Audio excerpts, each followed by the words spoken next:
So we've clearly been exploring all the different branches of government and the different checks on Trump. And one of them is potentially the House. Now, Republicans are on track to keep control of the House, and that means people like Jim Jordan are gearing up to deliver for their boss, Donald Trump. Jordan sent a letter to special counsel Jack Smith just days after the election last week, demanding that Smith preserve all records related to his prosecutions of Trump. Now, a notice like that is usually the first step toward launching a congressional investigation.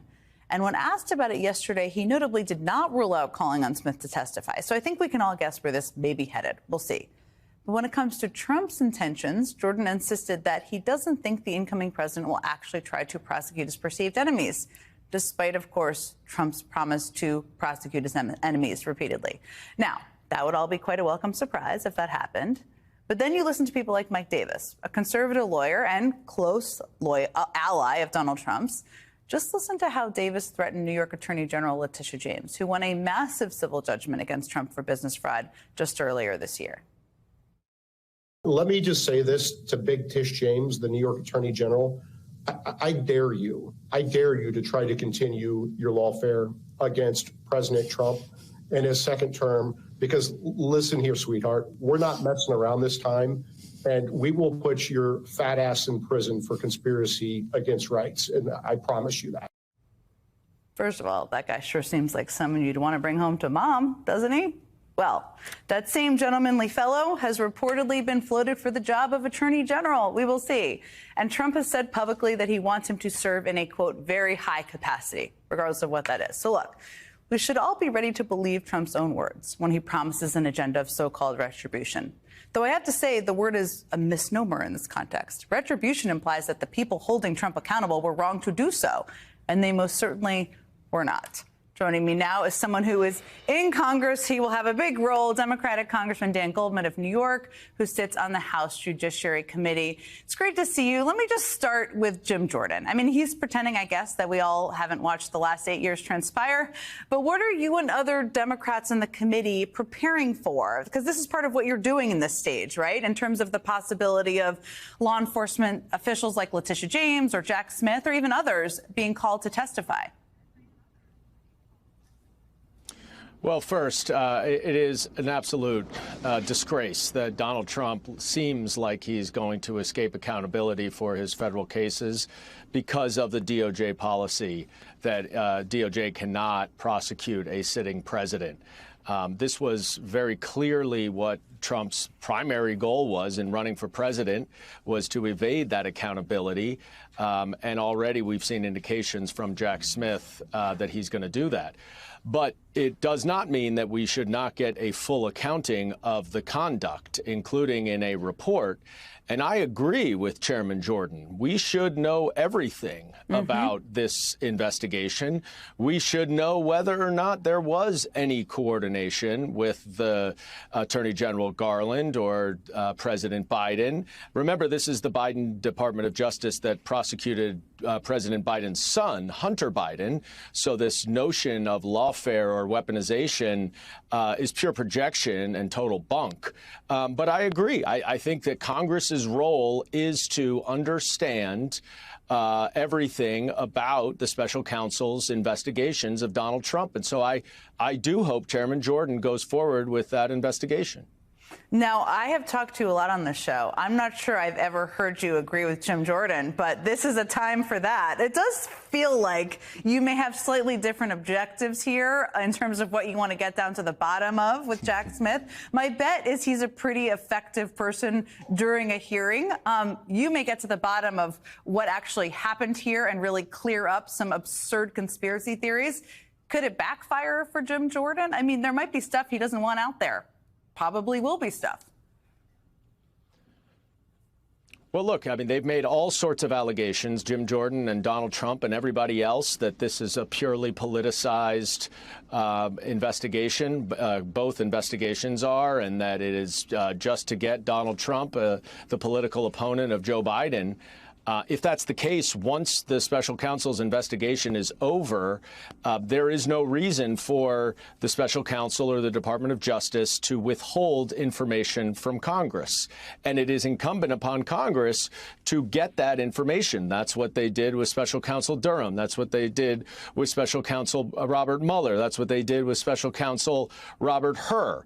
This is how it has come to work in Congress, which is what our role is. Our role should be to get to the bottom, to hold the Department of Justice accountable. And so whatever the facts are, if there was weaponization and partisan efforts to get Donald Trump, then we should know about it. And if there weren't, we should also know about it. Are there, I mean, all of the a lot of the appointed officials and nominated officials who are in the Department of Justice are about to be out of office in a couple of months. Are there others you'd like to see testify before Congress about this? Look, I will tell you that I'm eager for all of them to come and testify. I urge Chairman Jordan to actually get to the bottom of the allegations. They have made numerous allegations that are not supported at this point by any evidence. So as you would do with allegations, you investigate them. The way to investigate them would be to call witnesses, to get documents, and so we can uncover whether or not there is any legitimacy to these allegations, or whether or not they just like to make those allegations and not investigate them, because we saw what happened with the impeachment investigation in the Oversight Committee. There were lots of allegations, and once they started to investigate them, they all came crumbling down. Turns out when the truth surfaces, it can be awkward for some. I'm going to call this bipartisanship a week after the election, Congressman Dan Goldman. Thank you for joining me and for being always committed to getting to the bottom of the truth. Coming up, the Trump team says the president-elect just spoke with Vladimir Putin. The only catch, the Kremlin says the call never happened. I've got some thoughts on that when we come back. So the last time that Donald Trump was president of the United States, his Secretary of the Interior got embroiled in a corruption scandal and was referred to the U.S. Department of Justice for potential criminal prosecution.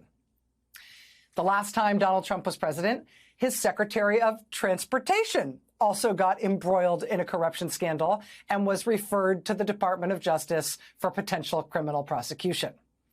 The last time Donald Trump was president, his Secretary of Labor got embroiled in a disgusting scandal involving convicted pedophile Jeffrey Epstein.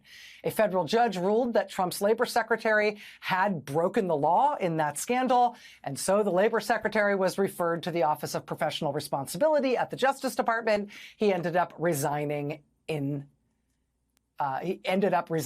disgrace. Donald Trump's Secretary of Energy resigned in a corruption and ethics scandal. Donald Trump's head of the EPA resigned in a corruption and ethics scandal. Donald Trump's Health and Human Services Secretary resigned in a corruption and ethics scandal.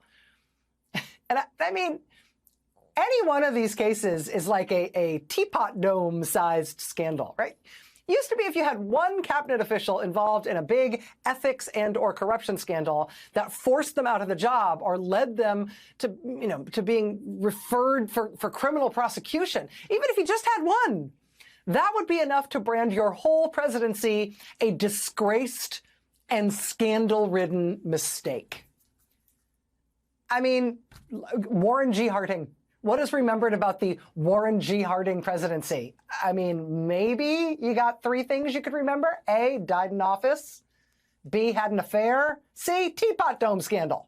Corruption scandal, which resulted in a cabinet official being criminally charged. I mean, literally a century after that one scandal involving one cabinet official, that's basically all we remember about that guy's presidency. Because admit it, when I just said Warren G. Harding had an affair, you went, he did? You didn't even know that. We only remember that one scandal because it led to a cabinet official getting in trouble. One cabinet official getting in trouble in that kind of a corruption scandal used to be enough to mar your presidency and brand it alone for a century. The first Donald Trump presidential term had so many cabinet officials forced out of office in disgrace and referred to the Justice Department to face criminal charges. It's actually hard to remember them all. And of course, just one of the scandals of the Trump administration is that despite an unprecedented number of cabinet officials being referred to the Justice Department for potential prosecution, the supposedly independent Department of Justice under Donald Trump decided to bring charges, to actually bring criminal charges against precisely none of them, which is yet another of the Trump scandals from his first term, but still. I will also mention that one of the more memorable disasters, ethical disasters along these lines from the first Trump term was his Secretary of Veterans Affairs. And this one might be the most memorable because it happened right at the end. I remember the headline about it on our show blog. The headline about it was December 10th, 2020. So this is after Trump lost re-election to Joe Biden, but before the January 6th attack on Congress, before the inauguration. It was December 10th, 2020, and this was the headline. Yet another Trump cabinet secretary caught up in scandal. As Donald Trump's presidency comes to an ignominious end, it's apparently not too late for one more cabinet controversy. And that last one, it was the Secretary of Veterans Affairs. And he, too, like so many of his colleagues in the Trump cabinet, he, too, was referred to the Justice Department for potential prosecution. An investigation happened into claims that he had tried to discredit a veteran who said she had been sexually assaulted at a VA facility. The VA Inspector General investigated those allegations, found evidence that he seemed to have broken the law. They referred him to DOJ to be prosecuted. And of course, the Trump Justice Department did not prosecute him. They didn't prosecute any of these guys. But one of the things that was really memorable about his scandal is that more than 20 different veterans groups rose up in outrage against that guy. And these were disparate veterans groups with very different takes on the world. Everybody from the American Legion to Iraq and Afghanistan Veterans of America to the Veterans of Foreign Wars, they all demanded that this VA secretary resign or be fired. Even a really, really conservative pro-Trump veterans group just railed against this guy that he was embroiled. It was just a disaster. I mean, it was a sign that even right up to the very bitter and ultimately very violent end of Trump's term in office, things were just bad. It was a bad presidential term. It is not normal to have a half dozen members of the cabinet referred for potential criminal prosecution for crimes they allegedly committed while they were serving in the cabinet. It's not normal. I mean, that's the kind of thing that gets you listed repeatedly as the worst or among the worst ever presidents in U.S. history when presidential historians and scholars are surveyed about these things, right? This is why Trump is considered by experts in the field to be, if not the worst, then certainly one of the worst presidents in the history of the United States. I'm sorry, Warren G. Harding. It just wasn't good. Today is Veterans Day. Happy Veterans Day. Veterans Day is a celebratory day. It's not to be confused with Memorial Day, which is a very somber occasion. Memorial Day, we remember service members who gave their lives for our country. Veterans Day is a happy day. It is a celebration of our nation's veterans, a time to say thank you and to just pay some attention to their service and their pride in their service. Basically, as a country, Veterans Day is a day to lift up our service members and our veterans. And I therefore try not to do bummer veterans news on Veterans Day.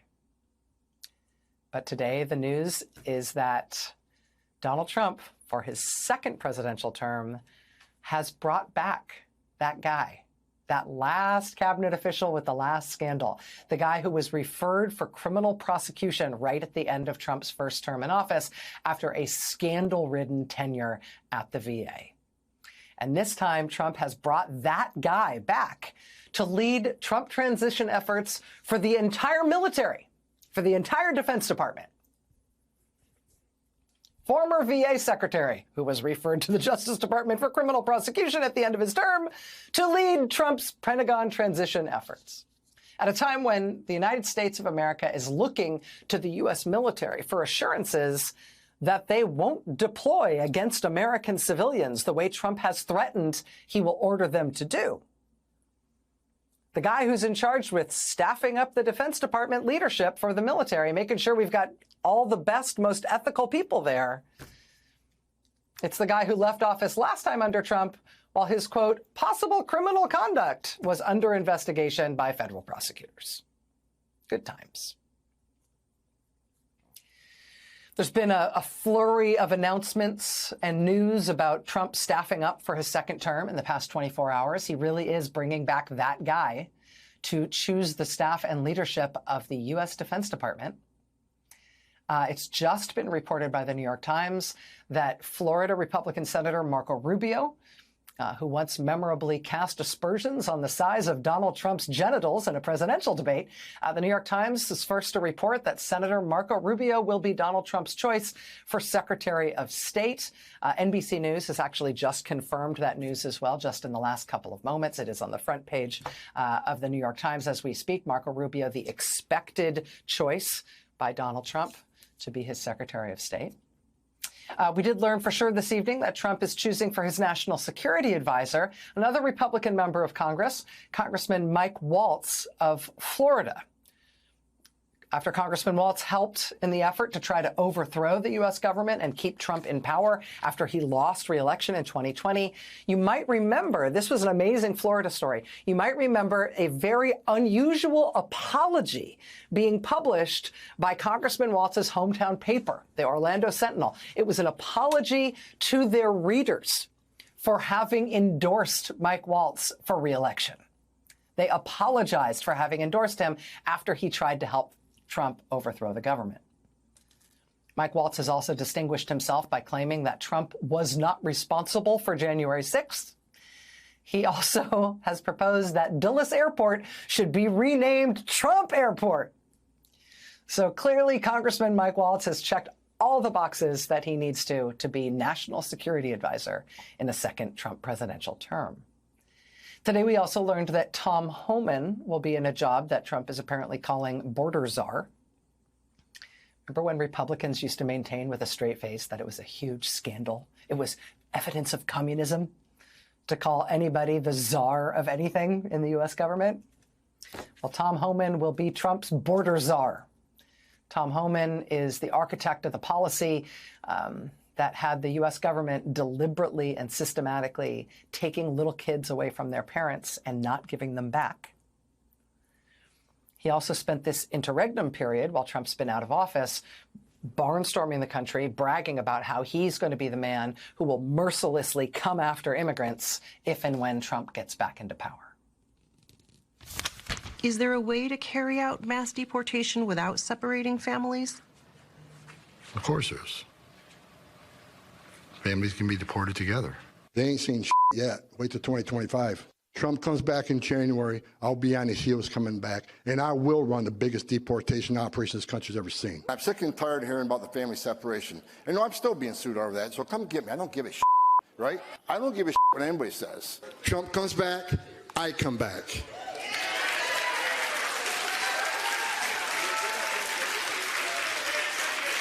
And I will run the biggest deportation operation this country's ever seen. That last appearance there, it's worth pointing out, was Tom Homan, again, just appointed to be Trump's border czar for the second term. That was him speaking this year at an event called the Rod of Iron Festival, which was a quasi-religious event held by sort of a cult group. This is their leader. This is a group that literally worships assault rifles. And their sort of demigod leader who literally wears a crown that is made out of bullets. That cult event is the kind of event that Tom Homan has been speaking at this year, talking about mass deportations and how he'll run all of that when Trump's back in office. Our government isn't malfeasant. We know what malfeasant governments are. They're the ones that put political prisoners in jail and take their own citizens and cordon them off in inhumane circumstance. Our government may not be good enough for the American people, but undermining it isn't enough. And telling lies about the American people, it's my experience that our citizens and our residents are disproportionately good. And when you tell the American people that those things things are untrue, not only do you undermine our belief in ourselves, which is the most important thing that we have, but you create a playground for those who would advance their interests at the expense of ours. Hi again, everybody. It's now 5 o'clock in New York. Spreading the lie that there is malfeasance in our government, that some mysterious, shadowy deep state is out to get Donald Trump and his supporters poses a grave threat to U.S. national security and, by extension, the American people. We heard that from former Principal Deputy Director of National Intelligence, Sue Gordon. She talked about it on this program last week, not because it's some abstract theory out there, but because it is a message that Trump and some of his most extreme allies have been pushing onto the American people repeatedly and for years now. Especially one person named Kash Patel, who, according to reporting from our colleague Von Hilliard, is currently under consideration to be the director of the CIA or the FBI in Donald Trump's second term. It's an interesting development, as we just learned moments ago, that the current director of the FBI, Christopher Wray, also appointed by Donald Trump, as well as people on the Trump team, are planning for the possibility that Trump will replace his first pick to be FBI director during his first term, Christopher Wray. Wray has not finished serving out his 10-year term, and that is according to 3 people familiar with this matter. But to refresh your memory for a minute on the individual named Kash Patel. He's someone Trump wanted to install as deputy director of the CIA at the end of his first term as president. But Gina Haspel, who was running the CIA at the time, said she would quit if he did that.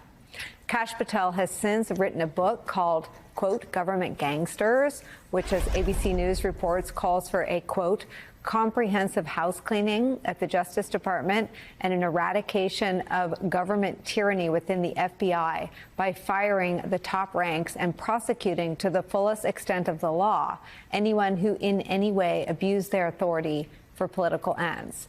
And he has said this in the past.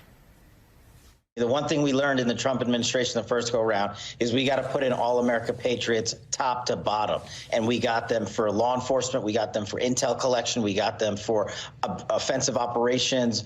We got them for DOD, CIA, everywhere. And the one thing we will do that they never will do is we will follow the facts and the law and go to courts of law and correct these justices and lawyers who have been prosecuting these cases based on politics and actually issuing them as lawfare. We will go out and find the conspirators, not just in government, but in the media. Yes, we're going to come after the people in the media who lied about American citizens, who helped Joe Biden rig presidential elections. We're going to come after you. Whether it's criminally or civilly, we'll figure that out. But yeah, we're putting you all on notice.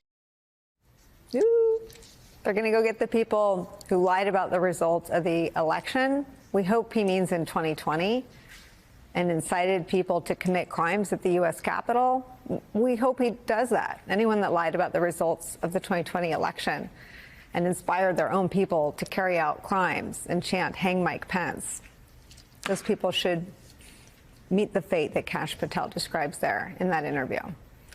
Now, as concerning as Kash Patel's appointment was to Gina Haspel 4 years ago, and as concerning as the potential for that happening now is, there are more and different worries around what the intelligence community will look like under Donald Trump. NBC News is reporting on the mounting concerns that Trump will politicize and weaponize the U.S. spy agencies, claims he has made very publicly in the past. Quote, lawmakers, former intelligence officers, and Western officials worry that Trump and a group of loyalists could reshape the makeup and mission of the nation's intelligence apparatus. Officers could be pressured to skew their findings to suit the White House's political agenda.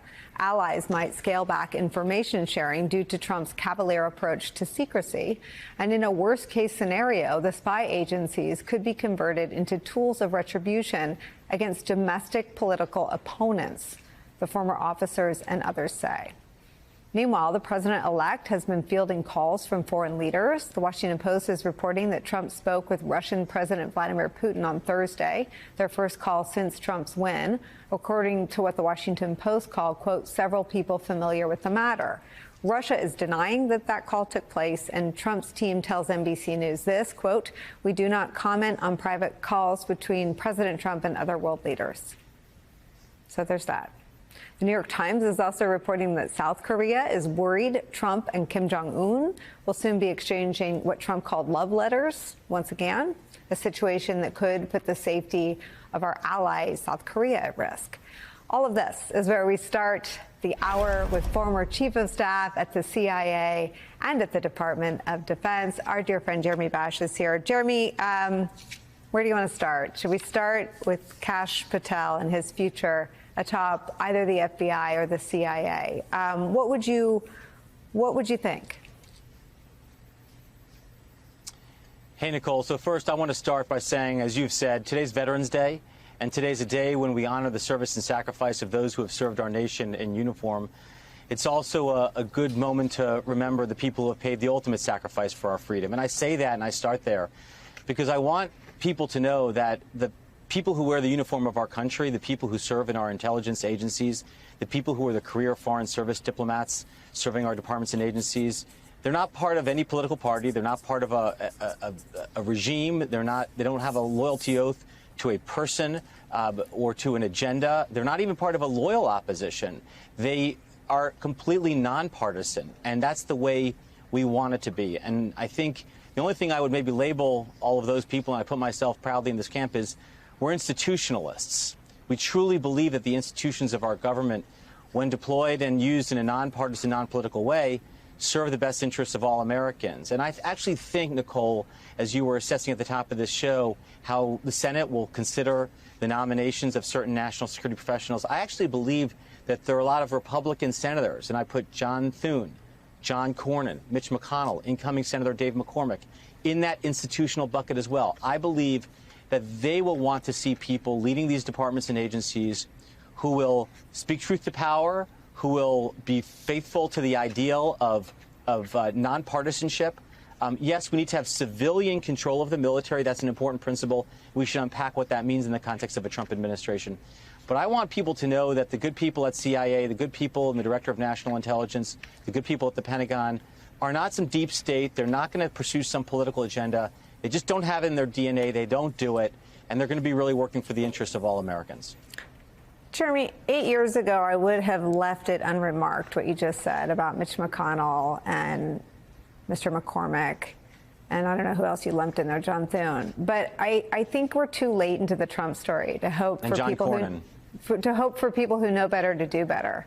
I mean, the story we led with was about recess appointments because Donald Trump has such a massive political mandate going to Washington. He doesn't need them. So he's using them for a different reason. And I think we both know what the different reason is, right?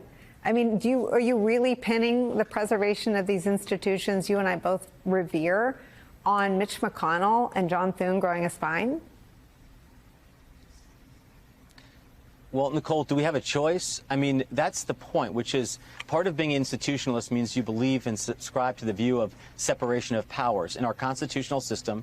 And you kind of hit this at the top of the show. We're going to be entering a period in which Donald Trump not only controls the entire executive branch, his party will control the Senate, probably the House, and a significant majority of the U.S. Supreme Court. So anybody who has taken civics understands that when you control all three branches of government with a political party, it's much more challenging to have checks and balances. And so as difficult as it is to contemplate this at this moment, Nicole, I think we have to rely on Republicans, Republican elected officials, Supreme Court justices, and people inside government and outside government who are willing to continue to have checks and balances, to continue to hold the executive branch accountable. If there's an unlawful order given to the United States military, I expect, and I think it will be the case, that uniformed military will not carry out unlawful orders.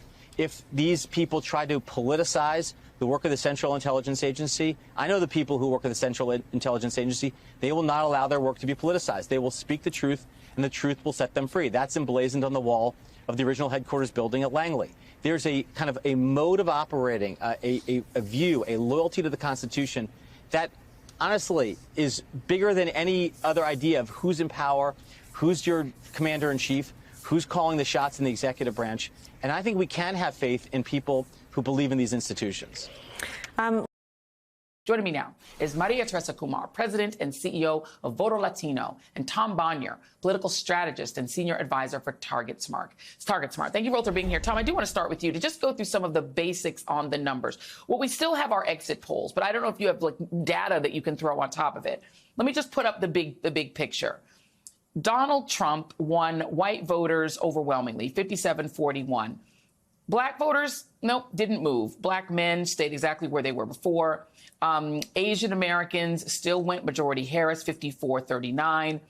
And people have been trying to say, oh, but the Native Americans went for Trump. Yeah, but they were like 1% of the electorate. It is white voters who really showed out for Donald Trump. And that, to me, is a story that is not being told in a fulsome enough way. They were 71% of the electorate, whereas they were 67% of the electorate when Donald Trump ran in 2020. Can you talk about sort of what happened, in your view, in terms of the numbers? Yeah, I'm happy to. And like you said, it's going to take time. We have to be patient to be able to understand the entire story of what happened. It takes a while to get all the vote history, to know who voted, and we'll be doing that work. But from the data we have and what you just shared, if we want to point the finger at any group or any sector of the electorate that would be most responsible, frankly, it's people who look like me. It's Gen X white men who were the strongest group for Donald Trump and have been consistently. And yes, you see small movement in the electorate from other groups. You mentioned Latino voters. Undoubtedly, Democrats need to invest more in communicating and reaching out to these voters.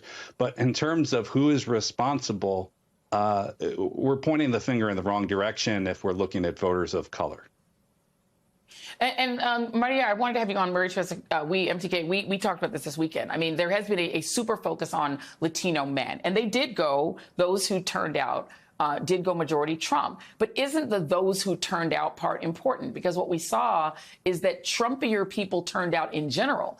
It was about 7% fewer Democrats turned out than turned out in 2020 overall. It is just more Trumpy Latinos turned out, more Cuban Americans, more people who like Trump and listen to a lot of podcasts and right-wing radio. Yeah, I mean, I think when the dust settles, Joy, what we're going to see is that the Republicans did an effective job of turning out their base, including investing a lot in the Latino voter. We saw this in 2022. To give you an example, in 2022 compared to 2018, in the midterm election, Latino support on the Democratic side fell 37%. There wasn't a turnout game. Whereas on the Republican side, there was. So right now we're experiencing a bit of an over-index on the Republican side. I remind folks that we have roughly 10 million people that didn't show up this time that did in 2020. And I think when the dust settles, you're going to see that there just was not the ground game. There wasn't that constellation of voters being contacted by small, independent grassroots organizations. I can tell you for a fact that we were fielding calls from local groups saying we don't have enough resources. And when they said they didn't have enough resources, Joy, I'm talking about they didn't have $18,000 here to put in calls. They didn't have $20,000 here for flyers. I mean, there was this idea that the campaign had it, and we were making the calls and saying local groups are part of this ecosystem. Why? Because when that person that knocks on your door, more than likely you're going to see them in church. You're going to run into them in the beauty salon. You're going to run into them into the, at the gas station. It's going to be harder for you to say that you're not into listening if they're talking to you about the importance of these issues. And so there really has to be a broader understanding and a broader respect for the grassroots organizer on the ground. And I also do deeply believe that there also has to be a come to Jesus moment with the Democratic Party. The concentration of decision making is not decentralized as it should be.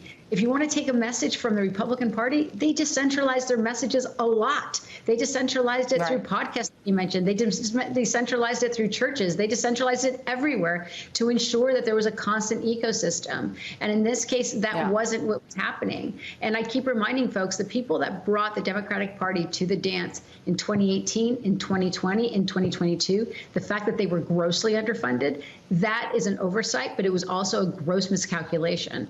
I also think that we have to have a conversation around the economy, and I think that's what we're also going to see. The fact that people did swing, even among young people, was that they couldn't pay their rent, and we have to be frank about what was missed.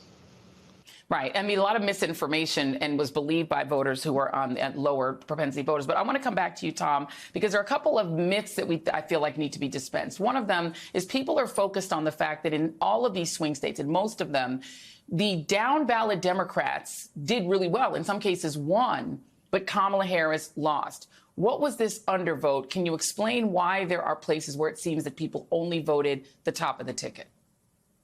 Yeah, and I appreciate the opportunity to address this because this has seemed to be one of the most viral takeaways from this election. And it's incredibly important that we're clear-eyed about what actually happened. And I see no evidence of fraud in these results, to be clear. The swing was fairly universal across the country, less in the battlegrounds. But to your point about these undervotes, we did see fewer ballots cast in these competitive Senate races. But it's a minimal difference. In Michigan, it was about a 1.5% drop off. In Wisconsin, it was about 0.8%.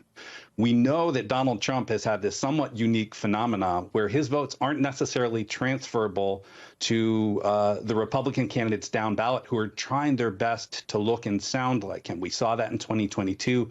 We saw that to some extent in these competitive Senate races. And then you saw Democratic Senate candidates, frankly, running very good campaigns. And there's a reflection of that where Democrats were able to succeed in these competitive battleground states. And so you're seeing, to bottom line it, what was the total number of votes that would have swung this election back to Vice President Harris? Because it seems that it was, people think it's millions, but isn't it like 100,000, 120, 130,000? That's right. It's right about that neighborhood. And obviously, they're still counting votes, but it's a little bit over 100,000 votes across those close states. And when you look at the actual swing nationally, it sort of gives us a different picture of what happened.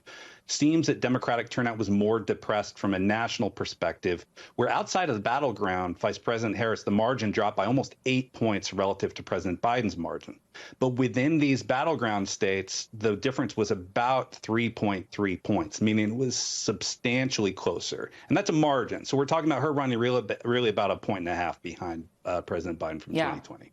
And I should remind everybody, California, I don't believe it's finished counting. So that's going to change what the popular vote total is. But bottom line, the Democrats didn't get out their base vote. They didn't get out their base vote. They focused on the wrong things, converting Republicans rather than getting base voters out, particularly brown and black base voters. So the brown voters that came out were more Trumpy. That's what happened. And that is those men and also young men who were much more open to misinformation pro-Trump came out. The base did not. Maria Teresa Kumar, Tom Bonnier, thank you very much. Democrats today holding their breath and trying to hold on to hope that Republicans won't have total control over the government. While the next Senate will have a Republican majority, control of the House is still undecided. 17 races yet to be called. NBC's Sahil Kapoor reports from Capitol Hill. I also want to bring in former Democratic Congresswoman from Maryland, Donna Edwards, and former Republican Congressman from Florida, David Jolly. Both are MSNBC political analysts. So, Sahil, where do things stand on control of Congress at this hour? Hey, Chris. Well, Democrats will need something close to a miracle to pull off this House majority. It's not very likely at this time, but it's remarkable. The election was 6 days ago, and we still don't have a House majority. It's clear that the red wave that powered President-elect Donald Trump to a second term is not hitting the House battleground. So here's the state of play right now. Republicans have clinched 213 seats. They need 218. That's the magic number to get a majority. And they'll get at least one more, 214, because Washington's 4th district pits two Republicans against each other. Democrats at this time have 205 seats. And as you mentioned, there are 17 races left to call in the House. 9 of them are in the state of California, which is counting at a glacial pace. Democrats lead in some, Republicans lead in others. Clearly, we've seen a situation where the two parties are trading seats. Democrats have flipped a number of Republican-held seats in most notably New York, whereas Republicans have flipped several Democratic seats in battleground states like Michigan and Pennsylvania. The likely scenario at this time is Republicans will once again have a narrow House majority. That means they'll have control of the House floor. They'll have subpoena power and control of all the committees, all the chairmanships, but they're not going to have many votes to spare in order to pass President-elect Trump's agenda. That's going to be a major test for some of these Republican incumbents who are hanging on in Biden-Harris districts. And in the Senate, Republicans have clinched a majority that is at least 52 seats. The two outstanding races right now are Pennsylvania, where the Republican David McCormick leads. Still some ballots coming in, and the Democratic incumbent Bob Casey has promised to challenge those ballots, or at least make sure all of the ballots are counted before he concedes. And then there's Arizona, an open seat vacated by Kyrsten Sinema. Ruben Gallego, the Democrat, leads right now, but NBC has still not called that race. More ballots coming in there. Chris. You know a little bit, Congressman, about how fast Congress can move when it wants to, and I'm not talking about getting legislation done. I'm talking about this report that Elise Stefanik is going to be the new U.S. ambassador to the United Nations, which means that her leadership position is open, and already there are reports that people are scrambling to take it. What happens on the Hill in a situation like that? Well, between now and January, early January, when they get sworn in, both caucuses will have organizing sessions, and they'll elect or at least nominate their leaders that they intend to take to the floor of the House. Interestingly, Elise Stefanik's position is of conference secretary. That is, I believe, the number 4 position when they're in the majority. And the position largely has a history of elevating a Republican woman. And so you're seeing Republican women kind of begin to look at that seat. The intriguing thing, though, about this is Elise Stefanik, once she is confirmed to be UN ambassador, provided the Senate does that, will vacate a seat that likely stays Republican. She won pretty handily this time. But to Sahil's point, if Republicans are only wrestling with a 2-seat majority, a 3-seat majority, all of a sudden that gets smaller. And then the total wild card here is Mike Johnson, who barely got the speakership and barely held on to it, and so many protests against his speakership early on. He's got to go through that machine again. The presumption is he will succeed, but watch out. All bets are off when House Republicans get behind closed doors. We should also say that the president apparently has decided to appoint someone, Congresswoman, to the UN who has never been a huge fan of the UN. But that aside, what are you going to be watching as these final races unfold? Well, I'm really looking what everyone's looking at, how narrow a majority it's going to be for either Republicans or Democrats. I think Democrats are steeling themselves for being in the minority again. You know, there is a mathematical chance that they could pull it out. But it means that every vote will count. And I think that Democrats have shown their ability to stay unified as a caucus, and Republicans have not. And so you can expect on some of these issues that involve funding or debt ceiling or any of these critical issues that there could be some divisions that could be exploited by Democrats over a Republican majority. And of course, the contests that are going to take place at the committee level, particularly around government oversight and on the judiciary. I expect that Democrats, if they have the minority, they are going to really pursue their agenda and challenge the administration. And Republicans are going to do the same when it comes to supporting the Trump administration. So we're in for big fights, no matter how this goes down, on virtually every single issue that's coming forward. Yeah, David, the odds, obviously, as you point out, as we all know, are against the Democrats if they do end up being in the minority. We saw the last time, right, that Democrats put up a bit of a fight in the first Trump administration. Do you think that they have, I don't know, the energy and the organization under Hakeem Jeffries to do it again? They do. Look, the last 2 years under Kevin McCarthy and then Mike Johnson's speakership and a slim Republican majority was disastrous for Republicans. They couldn't keep the government open. They couldn't fund our efforts in Ukraine. A whole host of governing, including just keeping the domestic agencies open. That has been kicked now to December 20th. But they didn't have total control like they will in January. Well, I'm just talking about the function of the House. The House couldn't report out bills within its own majority. And so you saw Hakeem Jeffries functionally lead the governing coalition of the House, even though Democrats were in the minority. So do House Republicans organize sufficiently to move their train along to the Senate? Because, listen, 52 seats in the Senate, particularly if it goes to 53, gets interesting because on legislation like to repeal the individual mandate in Obamacare, or to change the mandate of the FDA, or to reform the Department of Education, all of a sudden Republicans probably have the votes for Donald Trump and RFK Jr.'s agenda to move that to the White House for signature. And then, Congresswoman, here's not a shocker. Congress is set to extend the government shutdown deadline into Trump's second term. Why can't they ever get this done, number one? But that's kind of a rhetorical question, I guess. But do you think this could be an early sticking point for the Trump administration, a mess right from the start?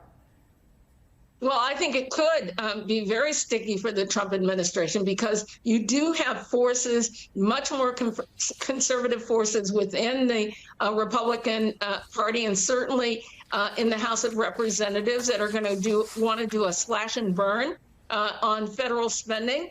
And I think that is going to be a challenge for some who are in the caucus, maybe some of those who won very narrow races who are going to be looking in just another 24 months to running for re-election.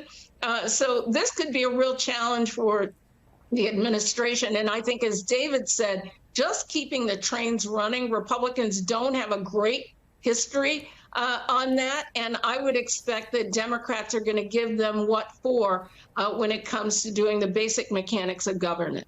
How do you see this, Sahil? Well, Chris, there's government funding, but there are also various other major, very important tasks that the next Congress will have to tackle. There's a farm bill, which they've been punting for a long time. There's another debt ceiling deadline coming up sometime in the early middle of next year. We know how little Republicans like dealing with debt ceiling crises. There's also the Trump tax cuts, which they'll have to decide whether to extend, whether to let some parts of it expire. There are about more than $3 trillion in tax cuts expiring. And also ACA subsidies. A big portion of them expire at the end of next year. And when insurance plans are coming up with their premiums and they're set for the following year, are Republicans going to want to allow under their government health insurance premiums to go up? These are all very difficult questions, and we've seen how chaotic House Republicans have been trying to govern when the stakes are low with a narrow majority. Now the stakes are going to be much, much higher. They're going to have to own what they do and what they don't do.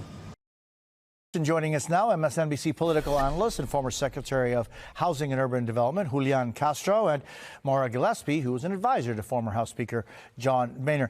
Julian, Trump's border pick on the border czar issue, Tom Homan, was on Fox this morning. He was also recently on 60 Minutes being interviewed by Cecilia Vega, talking about what this deportation effort could look like. Take a listen to this.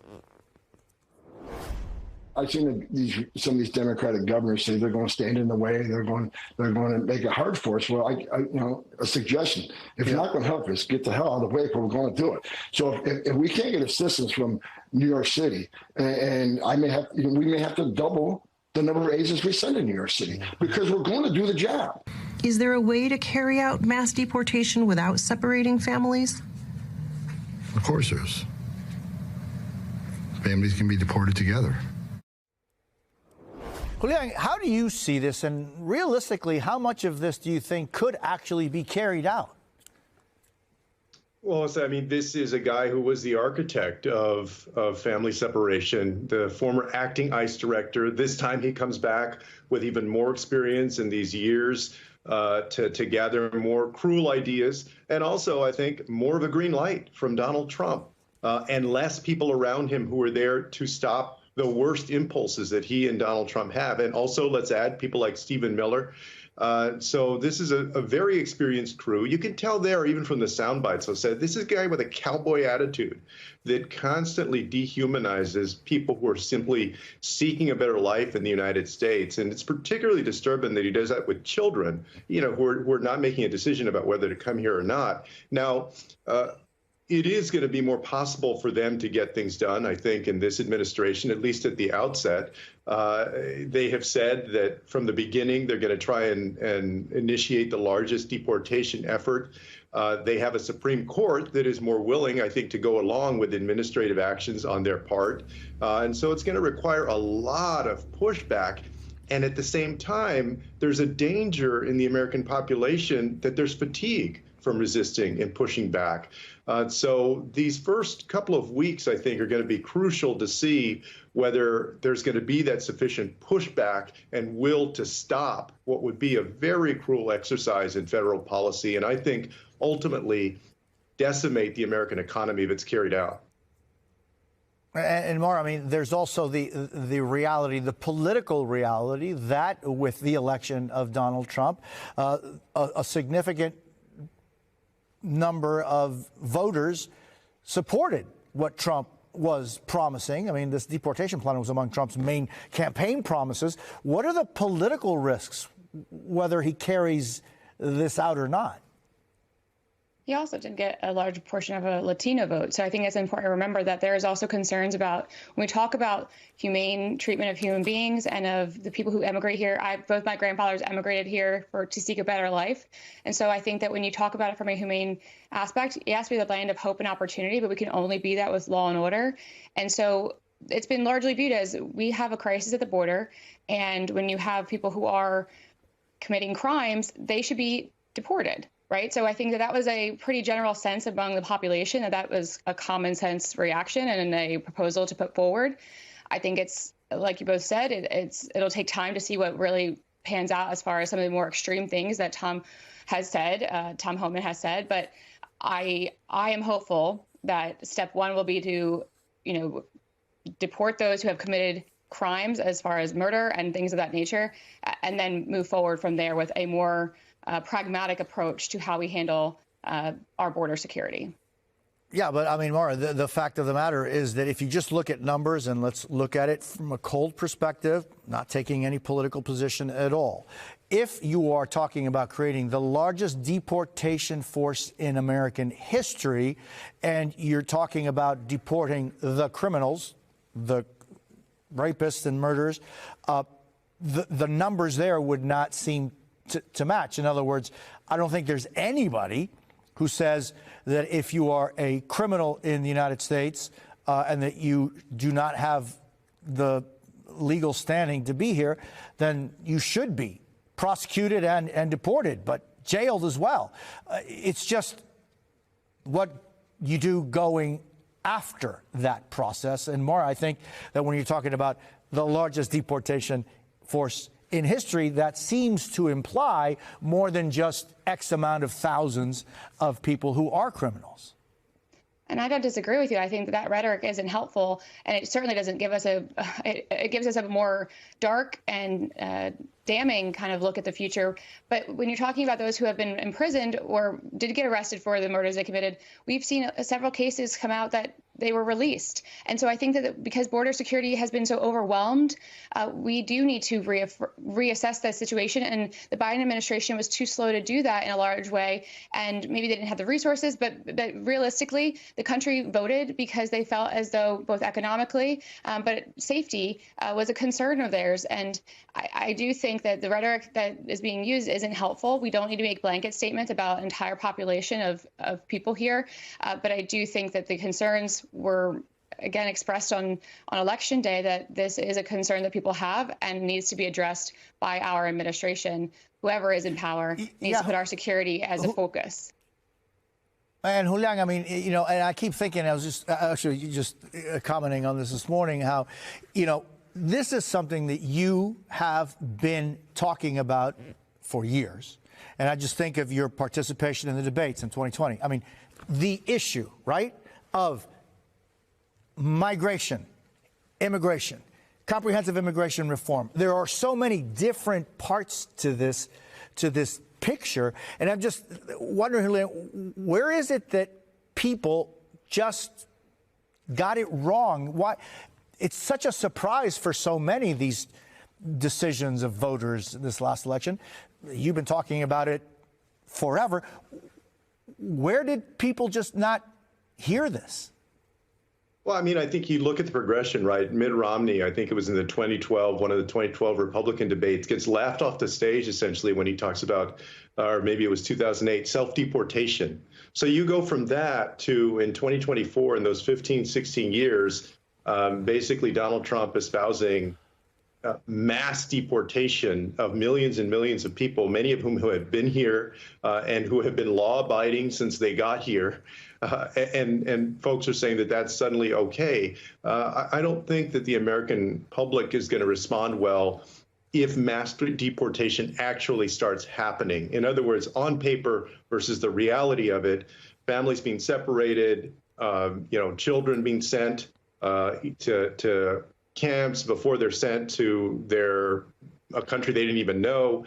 The reality of mass deportation is that it would be ugly, it would be cruel. I don't think the American public would support it ultimately, but it's a policy that is a lot easier to swallow in theory than it is in practice. Part of this is not just the cruelty and the xenophobia of Donald Trump, it's also that Democrats did not push back sufficiently, especially over Biden's term. And I've said this many times. You don't go from where we were to where we are, unless basically Trump had a megaphone to just keep talking and talking and persuading without any significant pushback from the other side. That needs to change.